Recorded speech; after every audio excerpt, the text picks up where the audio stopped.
Guys, we'll solve this problem which says a hollow shaft is being used to transmit power. A hollow shaft is used to transmit power. So it is transmitting power.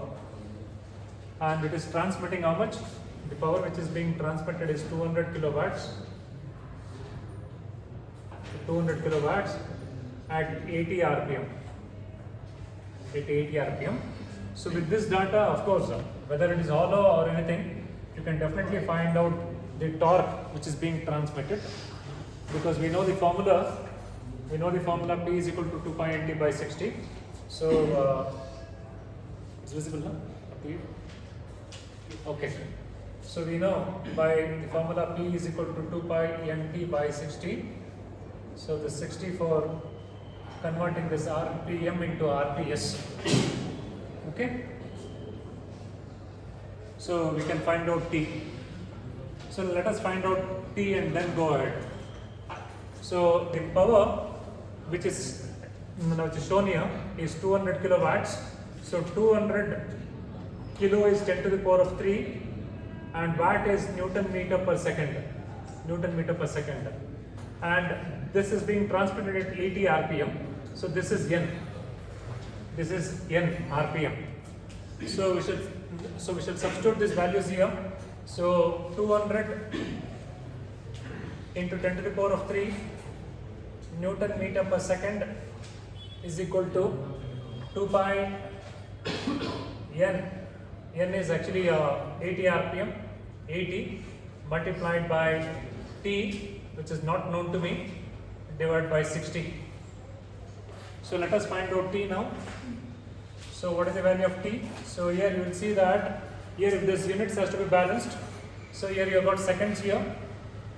So here you got seconds. So therefore here this T that you get will be in Newton meter. Here it is Newton meters. Newton meter per second. Here it's Newton meter per second. So therefore the torque that you are getting is in Newton meters. Okay.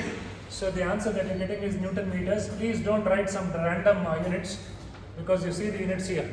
Okay. So please find out this. Please multiply this 60 this side, divide by 2 pi n. So should I write that on the board? Okay. Maybe that would help some people. So T is equal to, bring all this side. So 200 into 10 to the power of 3 Newton meter per second multiplied by 60 seconds. Seconds will cancel out. Divide by 2 into pi, which is 3.14 pi into 80. Okay. So 2 pi n, T is there. Okay. So here you can see that this seconds and seconds getting cancelled out.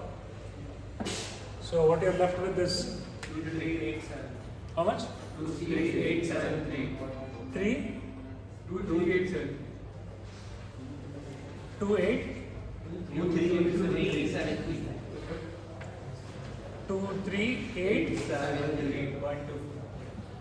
2 Newton meter. That's a huge amount of torque. So that is like 200 kilowatt of power at such low RPM. So that's a huge amount of torque. Okay. Now we have found out the torque here. So let us now go ahead with the equation.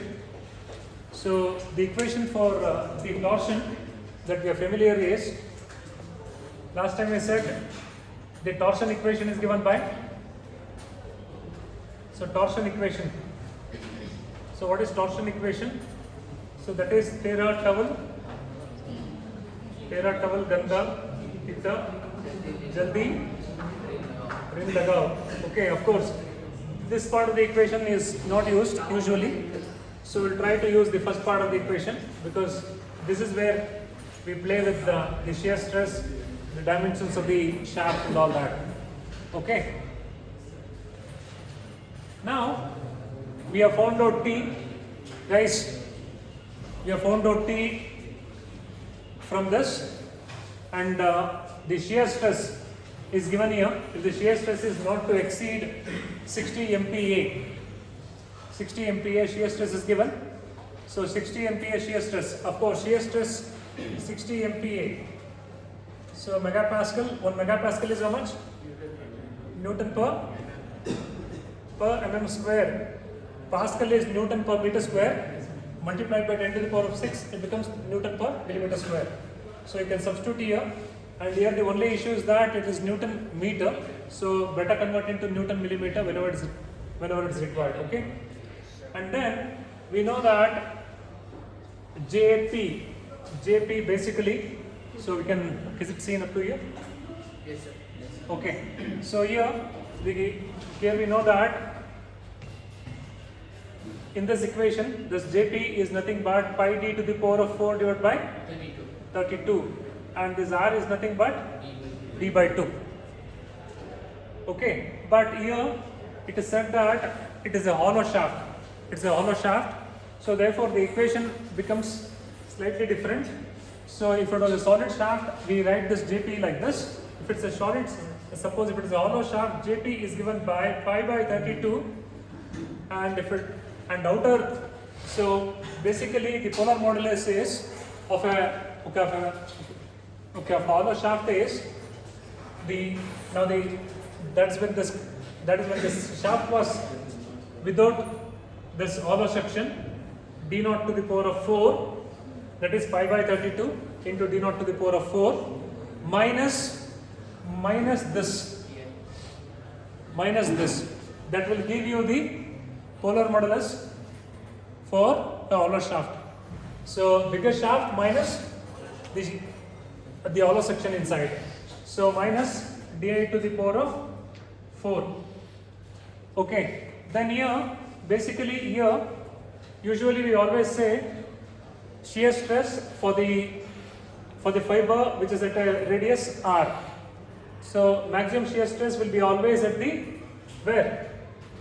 Maximum shear stress will always be maximum at the periphery. That means here. Okay, here you have the maximum shear stress. So therefore, since you got the maximum shear stress here, you should always substitute R is equal to the outer radius divided by 2. Here in this case, it becomes d naught by 2. Okay. So R becomes here d naught by 2. So R becomes here d naught by 2. Okay. Now here, anyway, it is written that di is 0.6 times of d naught. So therefore, you can substitute this here.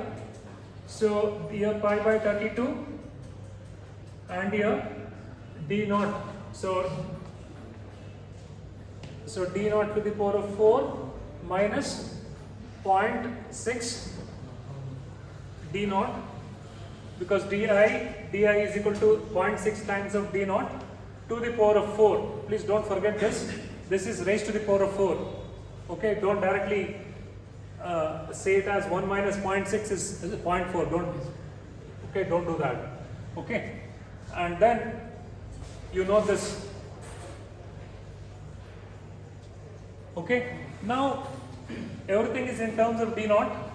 So let us now find out. Okay, now what is actually 0.6 to the power of 4? So how much is this? How much is 0.6 to the power of 4? So d naught to the power of 4 minus 0.6 to the power of 4 is how much? 0.1296 d naught to the power of 4. So what is actually now? It is like writing 1 d naught to the power of 4 minus 0.129. So now what will be the answer? 1 minus 0.12996. Is it visible up to here? Okay.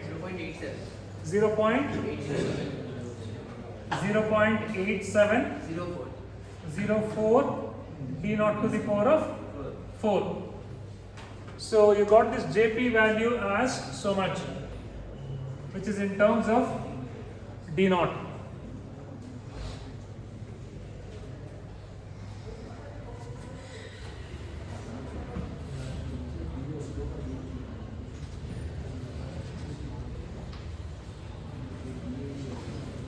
So here, once I got this, so then I can substitute these values here. So going back to this equation of torsion here, so T value is known here. So T value is known 2387.3 Newton meter it is. So meter has to be converted into millimeter. So it becomes 10 to the power of 3 Newton millimeter divided by JP. JP is 5 divided by 32. So 0.8704 d naught to the power of 4. Okay, and then here the next equation, the next part is shear stress. Now what is the shear stress given here? It is 16 Newton. 16 Newton per millimeter square. Is it visible up to here? Yes, sir. Okay, and then what is actually, now what is R here? It is d naught by 2. So d naught by 2. Now here, I think up to now it was engineer's work. From now onwards, anybody can solve this because everything is an equation. Only one unknown is occurs to be found out here. So it is anybody's job now. Okay, now we can actually look at the equation here. This is actually mm. This is actually mm. This is mm to the power of 4. This is mm to the power of 4 here. Basically, this is mm to the power of 4 because all this is in terms of mm. So here, okay, the units are consistent. Millimeter, if it comes here, it becomes millimeter cube.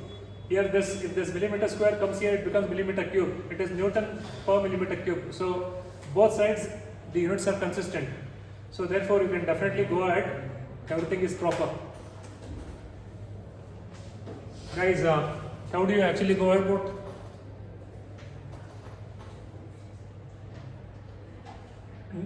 So what do you do next? Here. D naught, we should cancel one D naught and DQ. Make it So you can cancel one d naught to this, one d naught to this, so it becomes d cube. Okay, and then you can cancel this with this because it is in the same line. You can't cancel this and this. Okay, and then then you can write this as d naught cube. So if you suppose if you cross multiply, what you have is 2387 3.2 into 10 to the power of 3 Newton millimeter into 16. Okay, and then divide by pi. Okay, divide by pi, and here this is multiplied by 0.8704, multiply 60. and this 60 comes down. The 60 comes down here. Okay, the 60 comes down, and this is d naught cube. This is d naught cube. So now what do you get first? So much is this value basically? 28.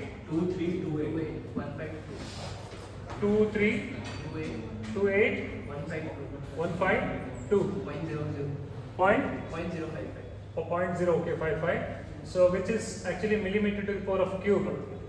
If you actually see. Okay, and then d naught is cube root of this millimeter cube. So therefore you get this as how much? 122.5. So you get this d naught as 132.53 mm. Guys, this is meaningful. Okay, 132 mm, that is 13.2 centimeters. 13.2 centimeters is this big. So we can, I think this is a meaningful size of a shaft, almost this size. It's a very big, maybe you are supposed to transmit huge amount of power at low speeds. So the shaft is quite big. I think maybe if it is like 2 meters, people cannot lift it because this is almost like 13 centimeters of diameter, and that is actually D naught. So once you have got D naught, what is DI?